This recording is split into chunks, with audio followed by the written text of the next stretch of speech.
നമസ്കാരം. കേരളത്തിൽ മേൽവിലാസം മറച്ചുവെച്ച് നിയമവിരുദ്ധമായി കഴിഞ്ഞിരുന്ന വിദേശ പൗരന്മാർ പിടിയിലായി.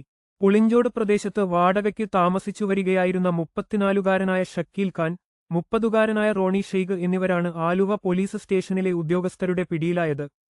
തങ്ങളുടെ യഥാർത്ഥ ദേശീയത അതീവ രഹസ്യമായി സൂക്ഷിച്ചുകൊണ്ട് ഇതര സംസ്ഥാന തൊഴിലാളികളെന്ന വ്യാജേനയാണ് ഇവർ ഇവിടെ തങ്ങിയിരുന്നത്. പിടിയിലായ പ്രതികളിൽ റോണി ഷെയ്ഖ് കഴിഞ്ഞ 15 വർഷമായി പശ്ചിമബംഗാളിലെ മുർഷിദാബാദിലാണ് കഴിഞ്ഞിരുന്നത്.